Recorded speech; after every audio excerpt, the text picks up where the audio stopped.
Sparking Change with Gigi, a show that aims to make the world a better place by bringing together authentic minds.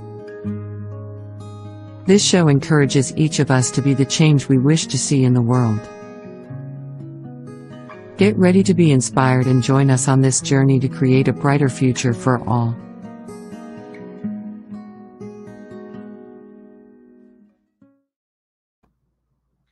Hello, everyone, and welcome to Sparking Change with Gigi. I'm your host, Giovanna Tartarone, and today we're going to be talking about a life through astrology. I met Phil McPhillamy. Welcome. He is an amazing person who has introduced me to astrology in a whole new way. You know, the only thing I knew about astrology was my horoscope, I have to be honest with you. But it's really, there's so much more to learn, and you have such an interesting story. So welcome to the show. I really appreciate you coming along to share your knowledge. You are an actor and an astrologist, and it's a fascinating story, so please tell us about it. Oh, for sure. Well, thank you so much, Giovanna, for having me. It's a real pleasure to be here talking with you. Yeah, as you say, I'm an actor and an astrologer. You know, actors usually have a day job. Right? Mm-hmm. I mean, look, it's one thing to be an actor. It's another thing to be a film star. Film stars don't have day jobs, but most actors do. And that day job can be, well, the traditional one is waiting tables. I have done that in my time. And, you know, anything that pays the bills. But in my case, it really started for me when I was a kid, when I was really quite young. I mean, like 4 or 5 years old. I started to become aware of the night sky. And I do remember this moment when I, you know, looking up at a full moon, aged, I was 4 or something, and just being astonished, really seeing it and the brightness of it. And it was one of those harvest moons, you know, sometimes the moon appears, you know, really enormous. And of course, in my young imagination, I just thought it was fantastic, you know, this other world, and could we ever get there? And this was, in fact, before the moon landing in 1969. And then, so what happened was that I didn't know what I could do with this fascination. But as I grew up, I realized that you could do this for a job. This could be your job. You could be an astronomer. So I wanted to become an astronomer, and I learned some basic astronomy of the structure of the solar system, the names of the planets, their distances from the sun and from each other, how long they take to orbit the sun, those kinds of things. And I was fascinated by them. And in those days, this was in the 1960s, you know, technology was not nearly as advanced as it is now. So, for example, in those days, we all thought that the planet Jupiter, which is the largest planet in the solar system, had 13 moons. Well, now we know it has more than 60. So that kind of thing, you know, our knowledge of the physical structure of the solar system has increased enormously. And anyway, my story was that by the time I was about 12, 2 very significant things happened. One was that I really understood that I just really didn't have the mathematical ability, and I didn't really have the understanding of physics to be an astrologer. I was pretty good at arithmetic. You know, I could add and subtract. I could do that kind of thing. But, you know, once we got to quadratic equations, or, you know, advanced trigonometry, or, you know, those kinds of things which an astronomer has to be able to handle, you know, I realized that perhaps it wasn't for me. And the other significant thing that happened was I got a vocational call to become an actor. I was about 12. It had crossed my mind, but suddenly I was 12 years old, and this is what I have to do. I have to become an actor. And that was quite a difficult journey in itself, because I didn't know how you did that. So I spent my teen years really a little bit lost and quite deeply frustrated But long story short, I did manage to get myself to a drama school, a conservatory in London, England, which is where I'm from.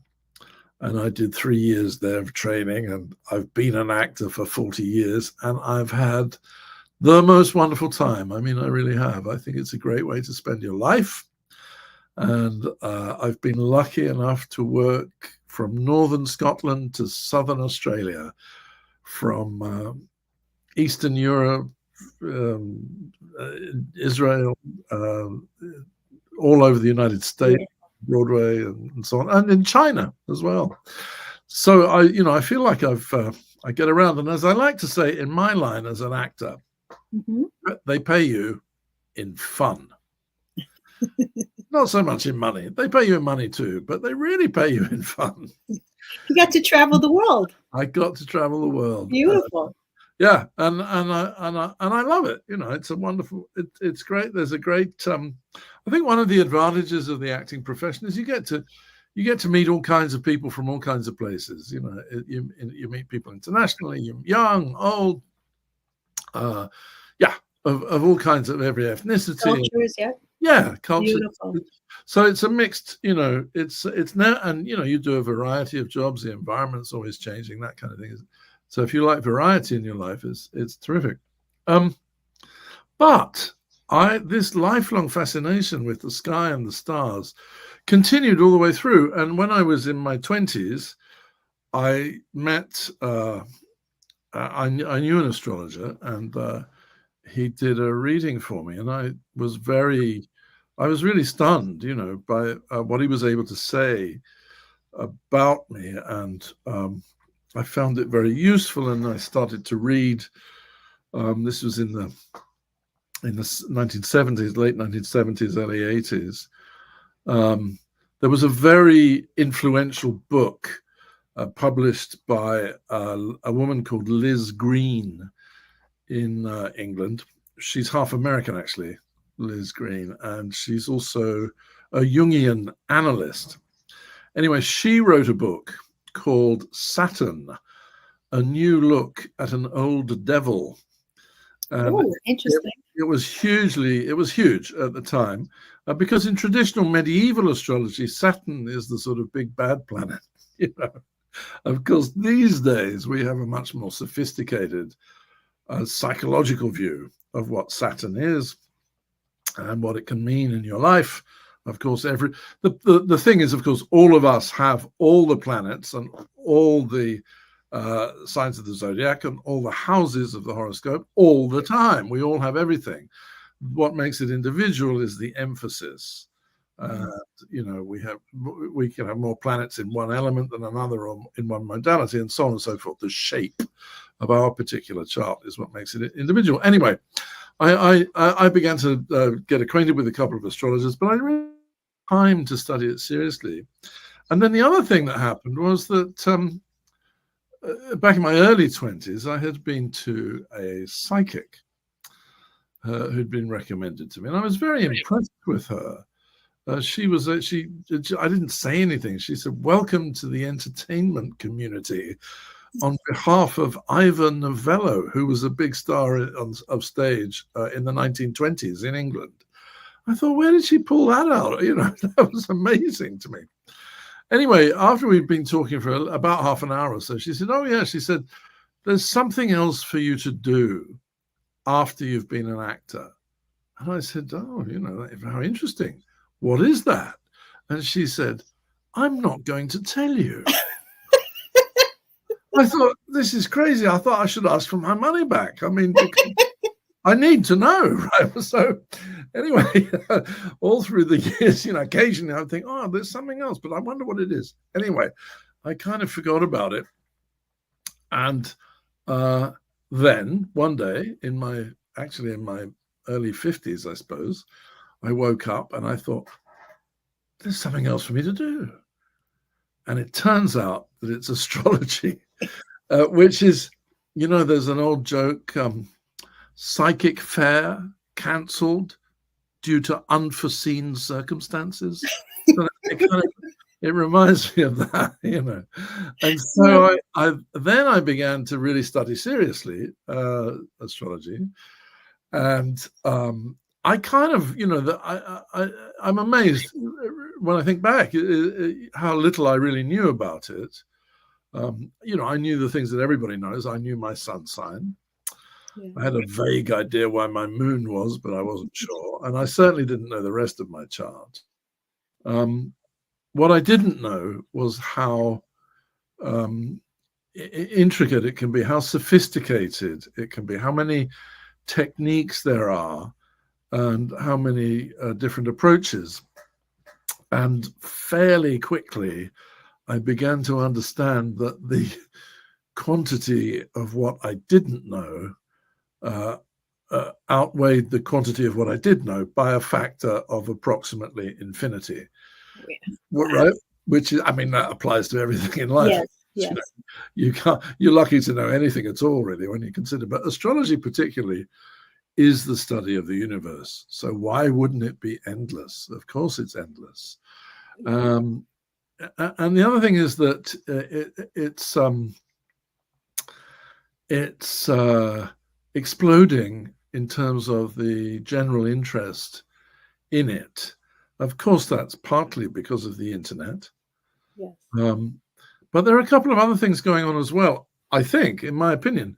So, you know, going backwards in time, until 1781, the 7 planets of the ancient world, as they're called in astrological terms, including both the sun and the moon, which in astrological vocabulary are called planets, even though, of course, we know that the sun is a star and the moon is a satellite. They are called planets. That's the vocabulary. So the planets from the moon, which is our nearest celestial body, out to Saturn, was the end of the solar system. Was at the end was Saturn, because that's the furthest planet that could be seen with the naked eye. In 1781, a telescope, there was a sufficiently powerful telescope and a sufficiently gifted mathematician to deduce the presence of a further planet, and that planet was Uranus. And that was immensely significant because it exploded human understanding of the structure of the solar system on the instant. Suddenly, it was understood the solar system was at least twice as large as we had thought. And then, of course, the other 2 outer planets, Neptune and Pluto, were discovered, Neptune in 1846 and Pluto in 1930.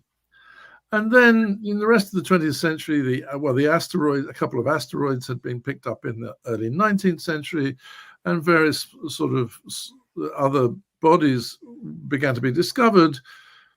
But really, since 2000, the year 2000, hundreds of further planetary bodies, they're called planetoids by the International Astronomical Union. Wow. Responsible for naming them. But there are dozens of outer planets, and the size and structure of the solar system is again developed or developing in human understanding. And what are the implications for humanity generally? There are implications, which we're not made aware of, you know, until we dig deeper to understanding what astrology really is and how it affects us. And you know, we'll do it later, but I had the pleasure of sitting down with you, and you looked at my chart, and the information that you gave me, I was just totally stunned to know how accurate you were to anything. So I can vouch that there is a beautiful connection between the work that you do and humanity, how we feel and why we make certain decisions in life. So, well, thank you for saying that, and I relate to what you're saying, because that's exactly the experience I had. You know, when my chart was read back when I was 30 years old, I thought, wow, how did that happen? Yeah, I mean, I think you have to understand that if you tell an astrologer your birthday, you know, it can be quite revealing. So, yeah, yeah. I mean, I mean, let's say that there's a lot more to it than, is this you see a sun sign column in a magazine, is this a good day to go shopping? There's more to it than that. Right. Actually, most people know their sun sign and perhaps their moon. Not everybody knows their rising sign, and most people don't know what the other planetary energies are doing in their lives. But sun sign astrology, there's one astrologer who's, he put it very well. He said, trying to understand astrology just by your sun sign column in a magazine is like trying to understand a cathedral through looking at a shopping mall, or trying to understand a Mozart symphony by listening to an advertising jingle. It's that kind of relationship. Yes. And the other thing is that I think that, when I was, I still am an actor, but some years ago, I was in a play called Copenhagen, which was about the meeting of two physicists, two very famous physicists. He was a Danish man called Niels Bohr, Bohr. And Niels Bohr is known as the 20th century father of quantum physics. Mm. So, as I said to you, I love physics, but my understanding stops at a certain point. I just get baffled. So in order to prepare for this role, I bought a book called Quantum Physics for Dummies. Okay. Oh, I got to get that one. Yeah, no, well, I'm able to tell you that I got through 4 pages, and then I just said, no, it's hopeless. I'm just going to have to fake it.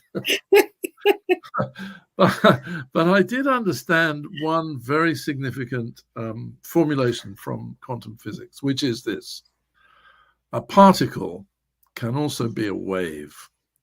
A particle can also be a field. And one of the guys that I was working with had a lot more physics understanding than me, and we were able to discuss this somewhat, and the implications of that are enormous. And I think that, in fact, quantum physics has there's a lot of understanding available to quantum physicists of the way astrology works, and vice versa. And I think the two disciplines will once again unite at some point within the next 500 years. Or sooner. Because science is coming together with quantum physics and are making remarkable findings. You're absolutely right. There's a connection with all of it. Absolutely. And that's right. One of the problems is that for a long time, mechanistic reductionist science, the one that says, it's just a bunch of rocks, that science has been very anti-astrology. And I think in the scientific community at large, you might be risking your professional reputation if you give any time or serious thought to astrology. I think that is going to change. I do really, yeah. And actually, it's very, it's much, it's kind of spearheaded by the younger generation, I think. My kids, for example, I think, they know where their moon is in their charts. Yeah. And, I agree. The younger generation have more interest in knowing how the universe works versus just accepting what, it's being said. They like to explore more. So I see that as well, which, astrology is not easy to understand. I will give you that, just how you say. Well, when I first started studying seriously, I found a mentor who was very generous with her time. And she said this one phrase, she said, "It's not nothing to study astrology." And boy, was she right about that. But having said that, I mean, even with a very little, listen, if you spend a month and read a good book, there's some very good quality books, you could do a lot. You could do a lot with a little. Yes. Yeah. So, but you had an interest. You were born with a little gift. I believe. From yeah, and I kind understanding. of parked it, you know, in the middle of my life. I just, and I'm very glad that I remembered in time. Yes, You and know, I will say you are truly an amazing reader. I mean, you lost me somewhere between there. You lost me. We're gonna take a short break, and we're gonna come back, and we're gonna read my chart. oh I'm wow, going to share it with everyone. You know, I'm going to be the guinea pig here. So we'll be back, everyone. Now, the vast majority, approximately 95% of the people of all countries, go around and around without aim or purpose. They drift with the circumstances of life, good or bad. A drifter is one who permits himself to be influenced and controlled by circumstances outside of his own mind. Whereas the successful individuals create their own circumstances and ride them to victory. When you're on purpose, you're living on purpose. You will never quit if you have a real purpose. A burning desire to be and to do is the starting point from which the dreamer must take off.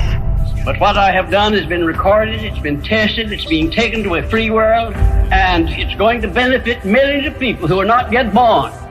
And it's going to benefit millions of people who are not yet born. We're some of those people that we're spreading this to the world. As your awareness grows, the doubt is gone so that you can manifest whatever it is your heart desires. Isn't that beautiful?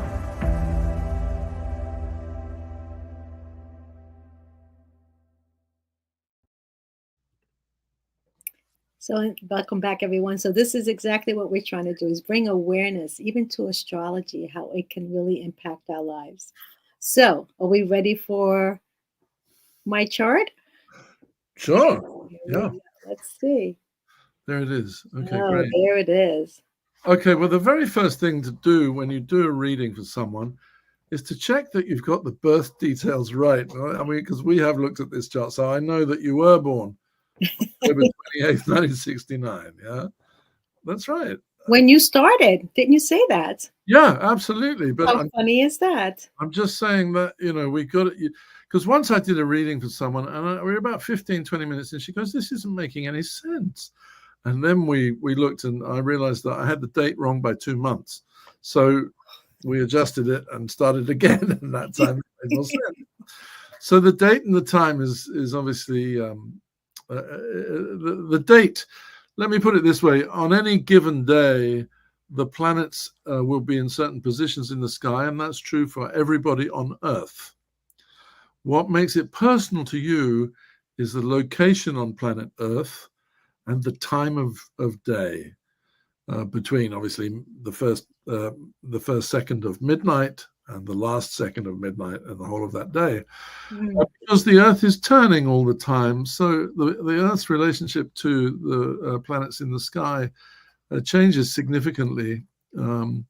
About every 2 hours, you get a different, what's called a rising sign, and the moon moves by 1 degree every 2 hours, also approximately. Okay, let's talk about your chart, Giovanna. All I know is that it looks like the Wheel of Fortune right now. Oh, yeah, okay, fair enough. It does a bit look like the Wheel of Fortune. But yes, let's talk about it, because it's very intricate. This chart tells me that you're an absolutely lovely person, that you're wonderful to be around, and that you will achieve great success. Well, that's the kind of fortune you want, right? When you go and tell you for a reading. Of course. Actually, the chart does tell me some of those things. Let me unpack it a little bit for you. So you have when you were born, the sun was in the sign of Scorpio, and your moon was in the sign of Gemini, and the rising sign, also known as the ascendant, is Cancer. So let's talk about the rising sign. What we're doing, one way to look at this chart, to understand this chart, is we're looking down on the Earth from celestial north. So modern Western astrology was developed in Greece, mainly, in the Mediterranean. It also traveled through North Africa and into Europe, and various cultures developed it in various different ways. But mostly it's a Northern Hemisphere development. So if you were born in the northern hemisphere and you were looking towards the equator facing south, but if you'd look to your left, the sign coming over the horizon at the time of your birth is your rising sign. And if we look at this chart and we look at the, so to speak, the 9 p.m. point, as if it was a clock wheel, you can see the blue glyph there at 15 degrees and 54 minutes of Cancer. What does that mean? Well, the rising sign is kind of how you meet the world. It's your interface between you and the rest of us. It's how we perceive you to begin with. Cancer is a water sign, and therefore it deals with the emotional world, with the feelings. And it's, of all the signs, probably the most emotionally sensitive. That makes a lot of sense.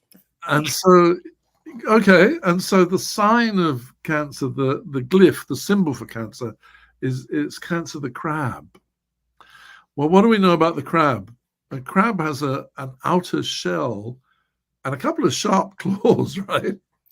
So it needs protection because of its sensitivity. And it's a water creature. And sometimes the tide is coming in, sometimes the tide is coming out. So you are prone, perhaps, to get these variations in the state of your emotions. You know, it can be a little bit tidal, which can mean that it's difficult for those around you and those you love to know exactly what's going on. But you are gifted with great sensitivity, empathy, sympathy, and an understanding of other people. And also, the basis of Cancer really is nurture. There is this ability, usually this talent, natural talent and gift, to look after everybody. It's in a way the most maternal of the signs.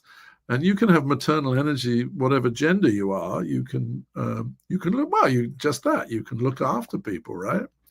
So I would say that's immensely strong in your chart for starters. Is that fair enough, Giovanna? Does that kind of? That's why I became a teacher, right? I believe. Okay. You became a teacher. Well, I'd forgotten that, but you have a line of destiny in your chart that that connects you with higher education, with philosophy and the search for meaning. And that's an ideal placement for a teacher. The other thing is that I would say family must be tremendously important to you. And the reason, the technical reason for that is that you have 4 planets in Libra in the 4th house of origin. And Libra is, of all the signs, it's probably the most civilized. Right? Glad to hear that. Yeah, it's the one, you know, it's if everybody behaved well, it would be a perfect world. If we all loved each other, there'd be no conflict. It's kind of the aspiration of the Libran energy. But there's more to it than that, because you have, there's a point in the chart called the IC, which indicates a sort of perhaps early family life or point of origin, or the way you organize your own domestic environment, your home. And Pluto is right there on that angle. Pluto is a powerful planet. This tiny planet, it used to be the furthest planet in the solar system. In mythology, one of the attributes of Pluto was invisibility. So this indicates a certain invisible or behind the scenes power, strength. Plutonic energy, when it's placed in an important way in the chart, often indicates great strength and an ability to recuperate from whatever setbacks you may experience, and we all have them, of course. So there's something there about whatever, you know, I mean, listen, I've never really met anyone who didn't experience adversity or even trauma at some point in their lives, and this indicates that you're a survivor. Right on the button, you hit it on the nose, right? I am a cancer survivor, so I it's so true. But well, I mean that you know, it does resonate in the chart, and I think there's also an interesting what's the polarity, if you like, in the chart, in that, you know, you have great people skills, I would say. Well, thank you. You know, you're all about loving people. You know, this is part of why you're here, shall we say? It's part of why we're all here. I think we all have a connection that you know, there's that spider web that we're all connected. We're all connected in such a way. Well, let me ask you this then. This is a question, really. I certainly go along with that, and I think your chart shows that. At the same time, there's a part perhaps where you feel like an outsider or that you have. It's almost as if you've come from another place. I don't know if you connect with that at all. So I do, because part of me, you know, when I went through my transformation and my adversity, it led me into personal development. And I started really learning more about the energetic world. Mm-hmm. So now that I have this knowledge, I feel that because I really became interested in it. Right. So I'm meeting a lot more people who don't know. So let's talk about the knowledge part of it. Your moon is in Gemini in the 12th house. Well, let's unpack that a little bit. The moon is to do with, once again, it's feelings. The moon is all kinds of things. In Western culture, you know, in part of Europe, the archetypal feminine is represented by the moon. Certainly the mother, your own mother, or your experience as being a mother, mothering in general. The moon is a feminine energy. In the southern part of Europe, that's true. La Lune, the French say, she's feminine. But in Germany, it's a masculine energy.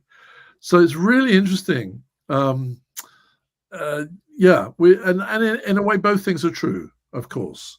The archetypal energies express themselves with variations in different cultures. Your moon is in Gemini. Gemini is all about learning, about gathering information, also teaching. It's about exchange of information, communication of all kinds, written, spoken, non-verbal. It's also the trickster. It's where we get our sense of humor. Gemini loves pranks and practical jokes.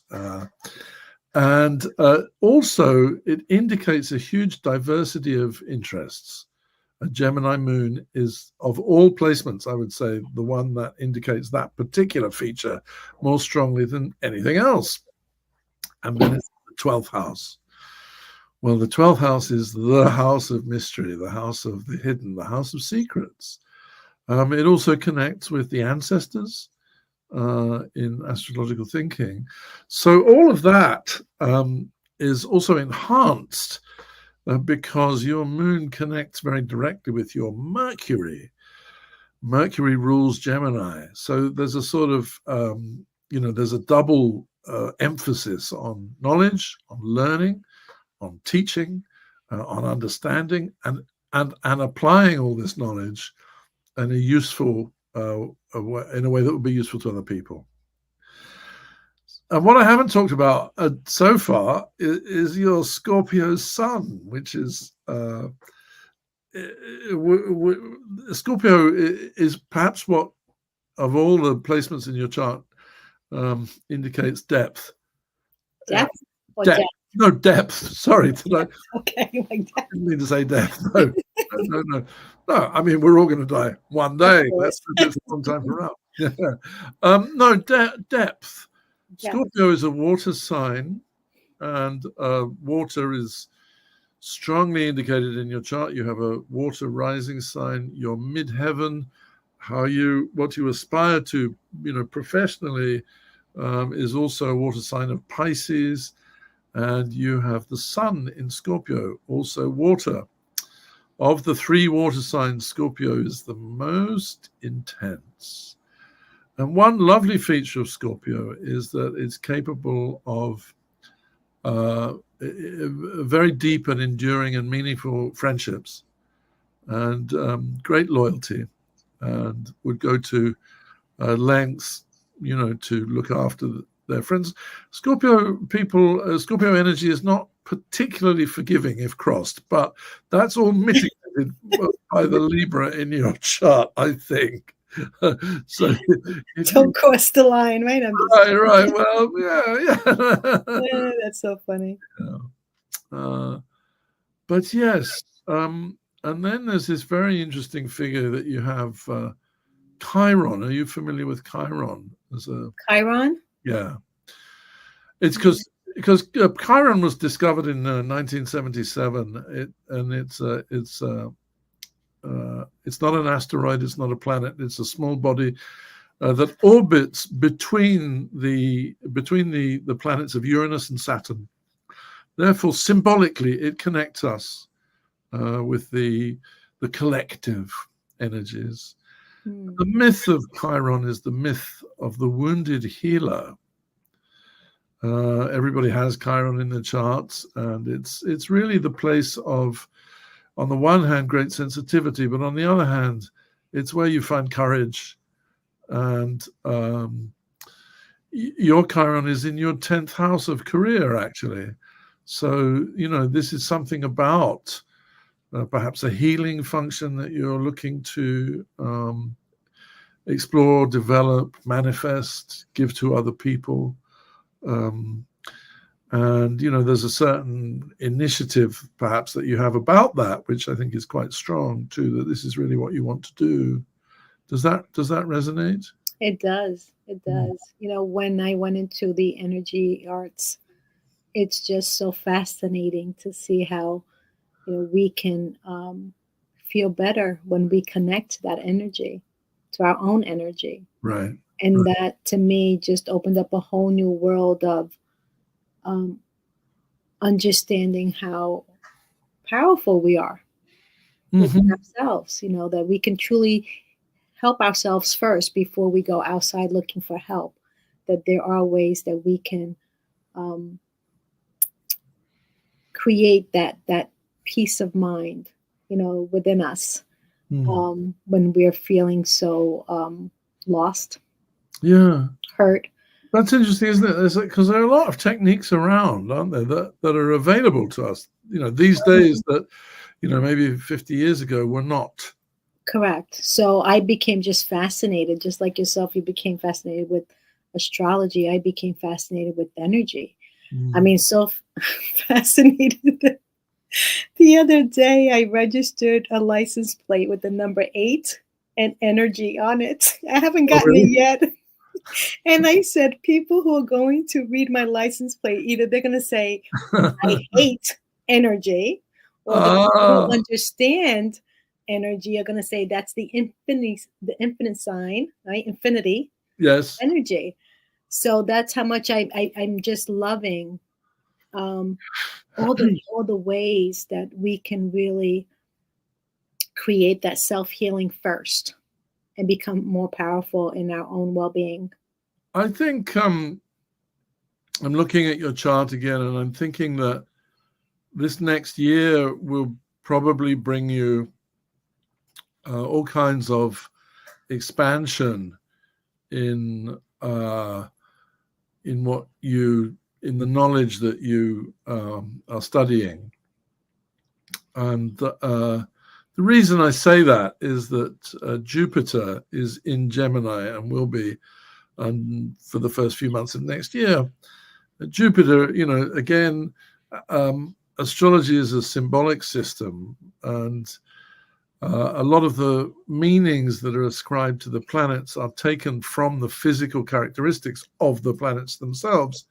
As I said to you earlier, Jupiter is the largest planet in the solar system. Everything about Jupiter is expansive and enormous. It rotates on its axis in 10 hours, not 24 like the Earth. And it's 13 times larger than it's thousands of times larger, but the Earth would fit into Jupiter's equator 13 times. And so in astrological thinking, Jupiter expands anything it touches. Wow. And in Gemini, it's going to expand all kinds of opportunities and possibilities. I think if there's a challenge with that energy, it's one of focus. because so many things may seem possible. But and actually today I did get that card that says I need to focus. Oh, is that right? Oh, really? Oh, okay. So you're right on the money as well. Well, that's good. Oh my goodness, how funny. Yeah. It truly gives us a picture of, pointing us in the right direction. Well, I think that's, that really, hopefully, it sort of holds up a mirror to what your strengths are and what your potentials are, what your talents, your gifts, your capabilities, what kind of contribution you can make, where you might find challenge in the chart, what can be, how you can work with that. There's absolutely no chart or no placement that is either good or bad. I mean, it's important to understand that. It's entirely to do with, what you make of it. In acting terms, it's how you play the part. You don't have to be a ham, you can. Right. Exactly. Yeah. So, you have all this wonderful, there's a lot of mental energy here, I would say, as well as these emotional gifts of the water gives you. And there's also, I'd say, the chart looks like it indicates someone who really wants to manifest the gifts and the talents that she's been given, and that's probably quite important as well. It's truly an accurate picture of my feelings. I mean, I'm not a young chick, so you did mention a lot of things that I've been through, and to me, it's so accurate. Yet, it's a great path, knowing where I'm going, because we're all here to serve at a bigger level, right? Not just ourselves, but the other day I heard it's through serving that you receive, right? And that alone just like hit me right in the heart. Right. So knowing that, I'm meant to learn and share what I'm learning. Mm-hmm. And I do that, like you say, in so many different ways. Through the shows, I wrote a book, I do coaching. And to me, it's like, this is how I'm receiving the good energy. It's like just serving. Wow. So, and this kind of spells it out as well. And it's not something that I would ever have thought that astrology would be connected to pretty much my life. It does. And it does. So this for me was so informative, and knowing I'm on the right path. That's what it did for me. So I truly appreciate, and it's not something I would ever have imagined that it would give me this much information. And when I saw this chart, I have to be honest with you, I saw like Albert Einstein in front of my face. How is Colin really knowing these lines and direction? And so it is a beautiful gift that you have that can really help to make sense of someone's life, and also to help them go towards their purpose in life, right? We all have, like, you found your gift. This is your gift. And many people are still searching for what am I here for? What am I here to do? And this is a great way to, point them in that direction, just based on when they were born and the time they were born. And these are facts. This is not, reading a card and saying, let's do a reading. These are the facts based on. So it's a great way. So I would encourage anyone to connect with you and get this reading done if they really want to know more of where they're heading, what they want to do. Are they on the right track? There's so many answers here for them. And I'm going to take this. So I thank you so much for, again, reading it twice to me, but it's good to. My pleasure. Thank you. Bringing it up and reminding myself in the direction I'm going. But let's talk about how the study of astrology can really also help us to understand, like what direction our world is going to. I mean, we had a show talk about. Yeah. Well, that's a hugely interesting thing to look at, particularly at this time. Yes. Because, well, you don't need to be Nostradamus to know that we're in a time of great change, and it's very important what's going on. Apart from the various social, political polarities, tensions, and divides, there is this global ecocide going on. We have managed to poison the air, the water, the seas, the earth, and that really must change if we're going to survive as a species, I would suggest. There's a lot of hope, I would say, in the situation. Let me talk a little bit about some of the larger planetary cycles. So in 1891 and 2, two of the outer planets came together in their orbital cycles, Pluto and Neptune. This happens once every 500 years. Right. And in astrological thinking, it signifies a kind of base note for the next 500 years. That conjunction, where those planets appear to be in the same place in the sky, from our earthly perspective, astrology is nothing if it's not a perspective-based system. We know, obviously, that they were nowhere near each other, but they just looked as if they were. Occurred in the sign of Gemini. That's where your moon is. So the indications were, in about 1890, that there would be enormous development in technology and in information. And if we look at the 20th century, that, of course, is what has happened. Gemini is an air sign, and therefore to do with information, the things of the mind, technology and understanding. So that's one very important cycle that's sort of in the background. A little closer to home, to the Earth, although still, of course, many millions of miles away, are the orbital cycles of Jupiter and Saturn. Now, where Pluto and Neptune takes 164 years, Pluto takes 248 years to orbit the Sun, Jupiter and Saturn are much closer. Jupiter takes 12 years to go around the Sun, and Saturn takes 29 years. So what does that mean? With Jupiter, it means that every 12 years, Jupiter was in the same place in the sky in relation to the Sun and the Earth as it was when you were born. And likewise with the Saturn cycle. And those two planets have their own cycle, as all planets do. And that cycle is one of 20 years. But it's part of a larger cycle. And the larger cycle is 800 years. And it's divided into 4 segments of 200 years, and each one pertains to a particular element. So between 1800 and 2000, Jupiter and Saturn would meet every 20 years in Earth signs.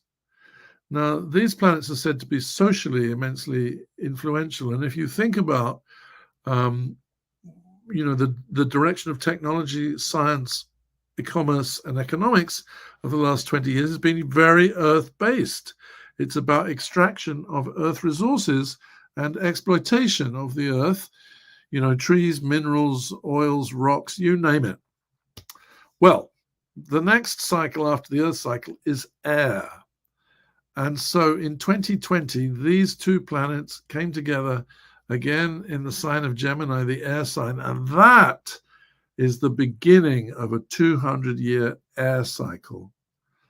And with each segment of the large cycle, you get a preview. So in 1983, those planets met in Libra, an air sign, and that was the beginning of computer technology in a big general way for the general population of the Earth.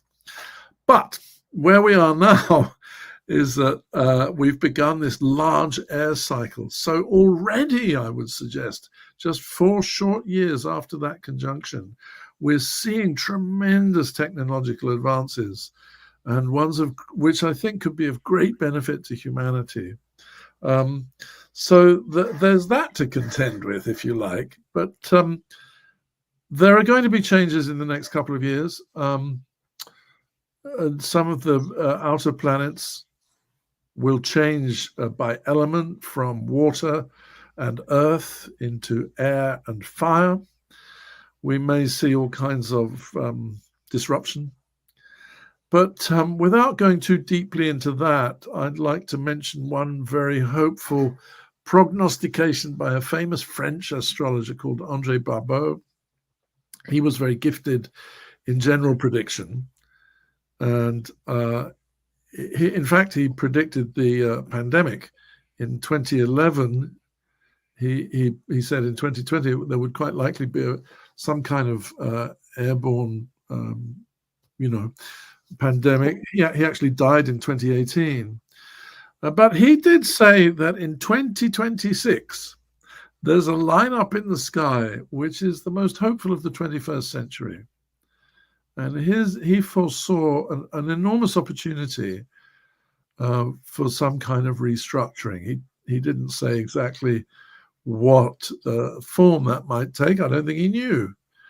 But he did see opportunity. And I think it's very important to understand with astrology the difference between a forecast and a prediction. Yeah. And on a personal level, that's also true, of course. It's one thing to say you will win the lottery on the 10th of next month. Right. It's another thing to say it looks like if you took a risk, it might work out. It might not. Right. In the finance world, it was the same thing. In the banking world. Right. Yeah, Absolutely. It's very important, I think, as a general thing, to kind of try and keep your common sense attached. If you do happen to go to an astrologer, it can be very easy to be, to get too. The perception may just be, going in the wrong direction. Exactly, and you need to keep a sense of does this make sense and that kind of thing. And I know myself, if I go to someone for a reading, I sometimes it's very easy just to hear what you want to hear.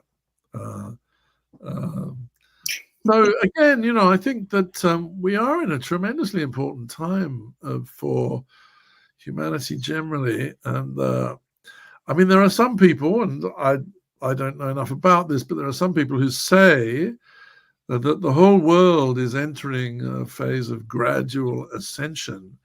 And this may be true, maybe it's going to be that the collective energies will refine, we will all vibrate at a higher level, that the terrible conflicts that we see will dissolve.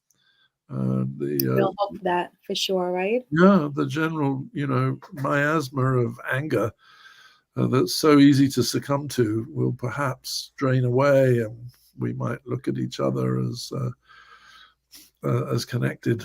And ultimately, that's what really brings us together to create a better world. Like, we are part of this world.